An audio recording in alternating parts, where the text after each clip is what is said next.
First of all, what is a radical function? Just like it sounds, it contains a radical expression with the independent variable in the radicand being the radical symbol. So you have a variable inside the radical, you have a radical function, all right? And they've given examples here. It does not just have to be a square root, which is really what I wanted you to see in this first example here.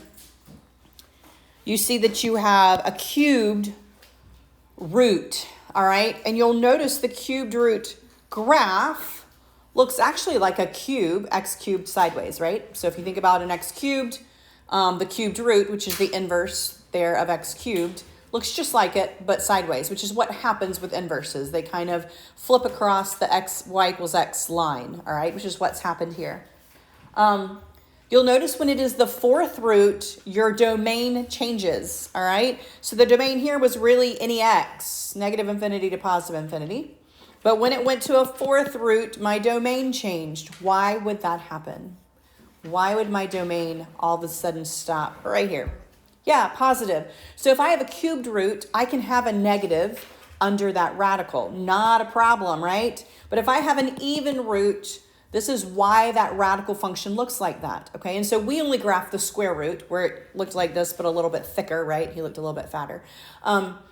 But any even root is going to have a domain that looks like that. And even odd root is going to have one that looks like the one on the left there. All right. If you talk about graphing transformations, we've already done this. Same thing applies no matter what the root is. They actually used a square root here. This is the same thing as +4, by the way, on the other side. You'll notice they put a negative in front and added the 4 to the end. So even if it's in front, it's still the guy on the outside. This flipped it, right? So it went from going up to going down. This moved it left 3, up 4. And so you see that it's over here. We've already done this. I just wanted to show you that we're moving into dealing with radical functions. We've already dealt with the graphs of them. And then the third example is inverse. And again, we have found the inverse. It doesn't matter if it's an inverse for a radical or not. You do the same thing. You are going to switch your x and y values. You're going to solve for y. So in this case, they had to get rid of the radical. They squared it. They added the 1 over. Here is my inverse. So you treat it exactly the same. Doesn't matter if there's a radical in it or not. You're still going to switch x and y, solve for y, right? So the first 3 examples we really did in the last chapter. What we're going to spend the majority of our time on for this section is solving radical equations, all right? Solving radical equations. So let's look at page 74, example 4. The first thing we have here is a basic radical equation. When they say solve it, they actually want you to figure out what x is. What is x here? So when they say solve, they want you to find x. The key to doing this is to first get that radical by itself. So we are going to move the 1 over. We will subtract 1 from both sides. You have your radical here, x plus 5 on the left. You have x minus 1 on the right. To get rid of a radical, you have to raise it to the power of the index. So what is the index of this radical? When you don't see an index, what is it? 2. It is 2. So I have to raise both sides to the second power here to get rid of that radical. So when my index is 2, I have to raise it to the second power. Now on the left-hand side, when I raise it, it actually just gets rid of the radical altogether. All right, and we're gonna see that a little bit more when we deal with fractions. But it gets rid of the radical. When you raise a radical to its power, the radical goes away. So I'm literally left with just the x plus 5.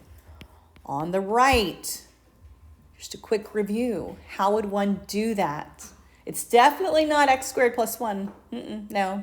What do we need to do here if we have a group that is squared? Yeah, it's foiled, right? So you're technically doing this right here. All right, so you end up with x squared minus 2x plus 1 right there, okay? Now,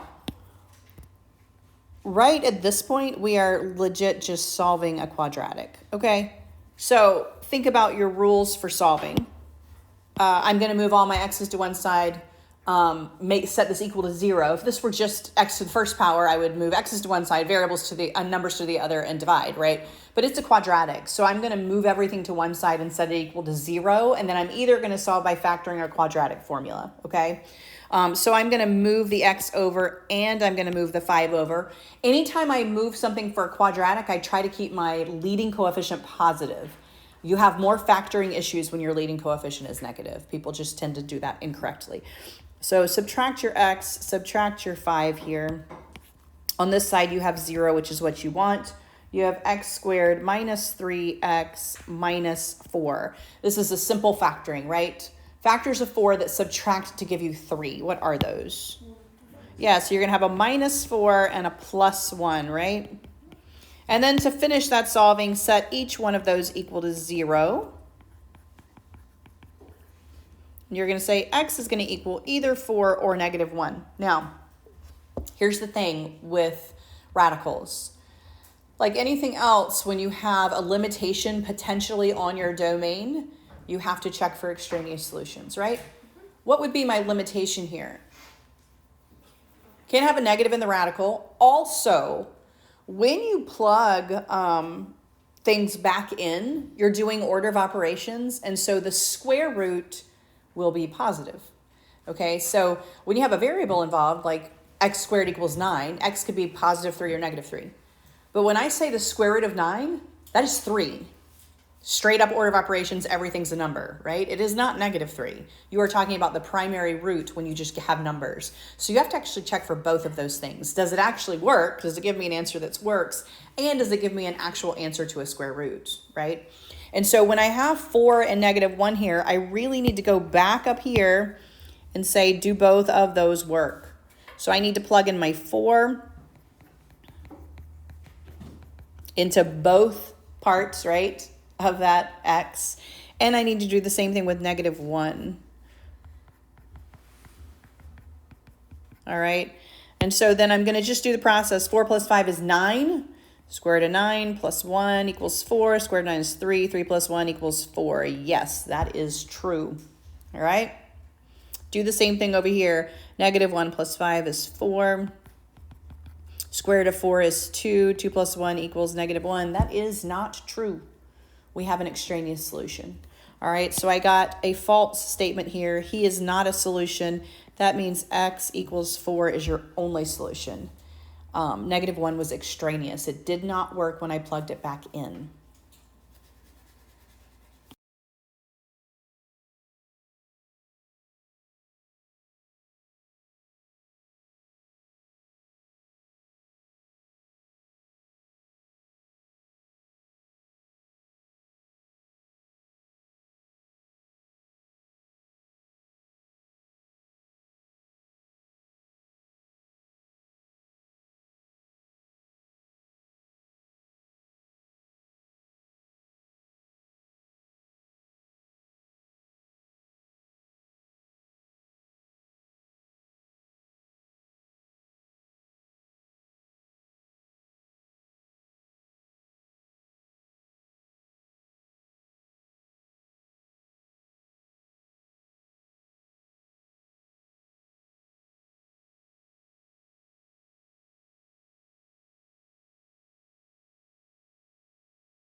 So, solving equations with multiple radicals. So basically what you're going to do here is you're going to get one radical by itself, and you're going to do the process of squaring, which is going to get rid of one radical. It's going to keep another radical, right? When you square a radical that's complicated, that has a plus or minus. But then you're going to get that radical by itself and square again, okay, to get rid of it.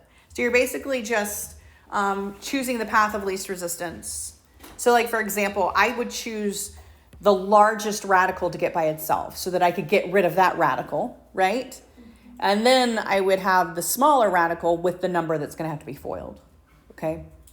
So in this case, if I were looking at this one, I would get this guy by itself. He's the most complicated of the two radicals.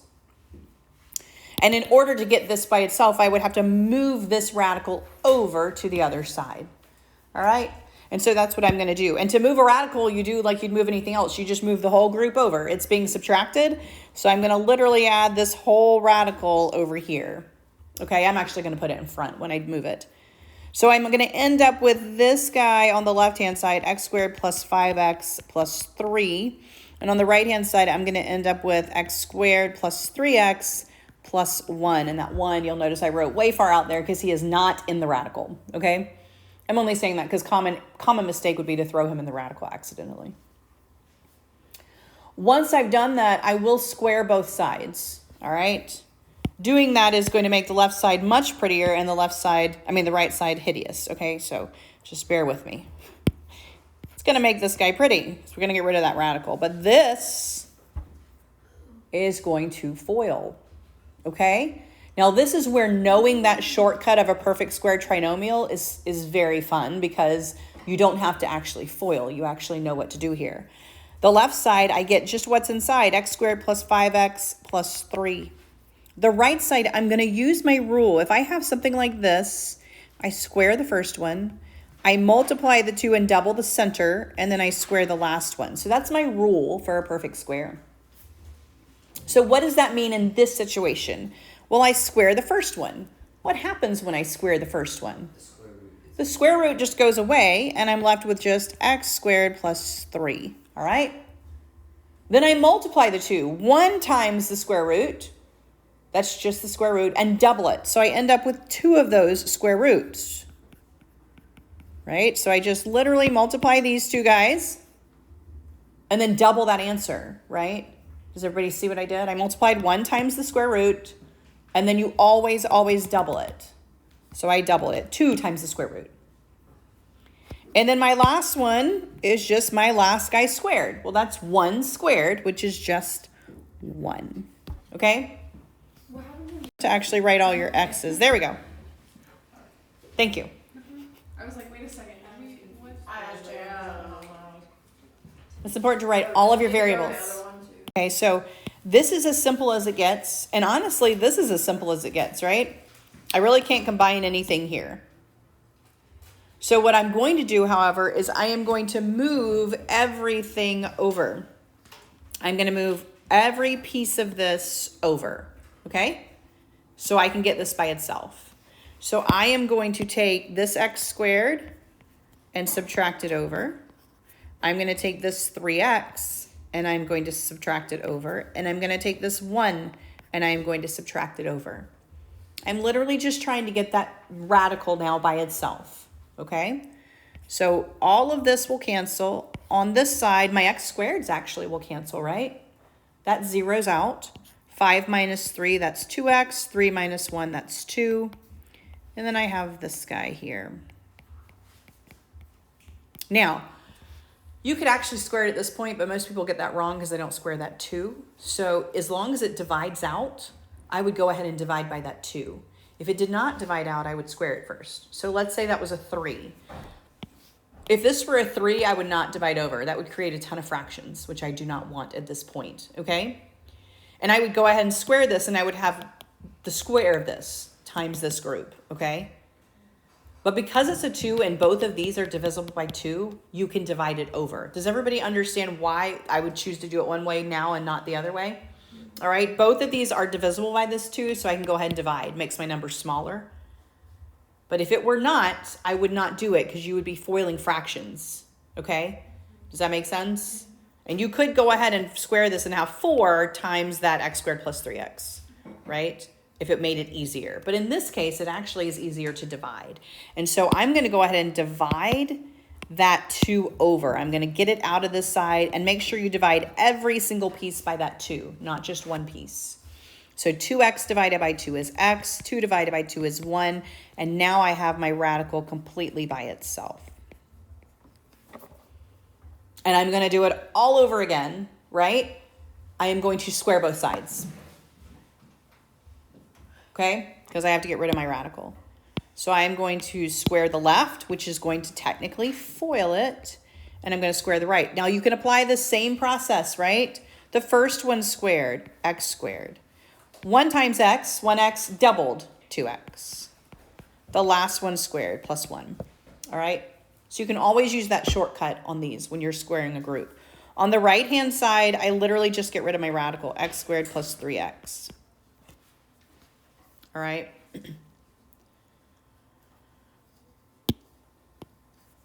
Now, at this point, I'm just going to solve algebraically. I've gotten rid of all my radicals. Subtract x squared. All right, it actually cancels on both sides, right? And now I don't have to set it equal to 0 because I just have an x. I can subtract my 2x over. That cancels. I have 1 equals x. So my answer here is x equals 1. Now, before I assume it is correct, what do you think I probably want to do? Yeah, plug it in all the way back to the original, all right? So when we plug it in, we're going to come all the way back up here and plug it in right there. Okay, so when I check this guy, I am going to say the square root, we don't want to do it in that form. So square root of 1 squared plus 5 times 1 plus 3 minus the square root of 1 squared plus 3 times 1 equals 1. So 1 squared, 1, plus 5 times 1, 5 is 6, right? Hopefully. Plus 3, square root of 9, right? Minus 1 squared, 1 plus 3 times 1, square root of 4 equals 1. What is the square root of 9? 3. Square root of 4. 2. Is this true? Yes. Yes, this is my answer.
All right, so when you look at this one right here, technically, if you'll recall, 2/3 is a radical, right? It's the cubed root of x squared, all right? So you could rewrite it that way if you wanted to. Oftentimes, it's easiest to leave it as a fractional exponent. And so there are times when leaving it as a fractional exponent actually works to your advantage. In this case, the x to the 2/3 is kind of almost by itself. You just move that 1 over. So your goal here is still to get it by itself. We're going to take this, and we want to get that by itself. We're going to add that 1 over. And when we do that, that will cancel. We have x to the 2/3 equals 16. All right. When you try to get rid of a fraction, think about what you do when you're moving it from one side to the other. To get rid of it, you multiply by the reciprocal, right? Multiplying a fraction by its reciprocal turns it to 1. Technically, you want to get this x to the power of 1, which means I want to raise this to the 3/2. Okay, I want to raise it to the reciprocal. So I'm going to take this and I'm going to say, well, if I raise it to the 3/2, remember a power to a power is just multiplying. So if I raise it to the reciprocal of whatever it is, I'm going to get the x by itself. However, if I do that to the left side of this equation, I must do it to the right side of the equation. All right. Now, the thing here is most people don't look at 3/2 as a power to anything you can do with. So they show you to do it another way than I'm going to show you to do it, okay? They actually tell you to rewrite the 16 as 4 squared and then multiply the 2 and the 3/2. But a lot of people aren't going to recognize that they have a base and a power that's similar. So at this point, you can rewrite it as a radical, okay? Rewrite it as a radical. What do I mean by that? Well, the left side's still an x. This is going to be 16 as a radical. The bottom number is my index. So I'm talking about the square root, right? The top number is my exponent. So I'm going to say to the 3rd power, right? This makes more sense in our brains, doesn't it? Instead of 16 to the 3/2, I know that square root of 16 means something. 16 to the 3/2 doesn't really mean anything to me, okay? And so now I can just process that. What is the square root of 16? Well, that's 4. And then what is 4 cubed? Well, that is 64. All right. Now, the only thing you have to remember here is I am taking the square root with a variable involved. So what is the square root of 16? Positive or negative 4 to that power. That matters when my numerator is odd, when my power is odd, because what is that going to do to my answer? Positive or negative 64. Okay? So you have to consider the positive and negative when you do this root. And you would have to do it even if you did the other way, because the other way that they did it, they did absolute value of x equals this. And I don't think people are going to think to do this. But when you do a radical with a variable involved, not when you're checking your answers, that's just order of operations. At this point, we're still solving and we're saying x equals the square root of 16. Well, that could be positive 4 or negative 4. And then take positive 4 to the 3rd power, positive 64. Negative 4 to the 3rd power, negative 64. So my answer here is positive or negative 64. And if you plug it back in, the cubed root of negative 64 is negative 4 squared, right? 16 minus 1. The cubed root of positive 64 is positive 4 squared. 16 minus 1 is 15. They both work, all right? So when you check these, they will both work.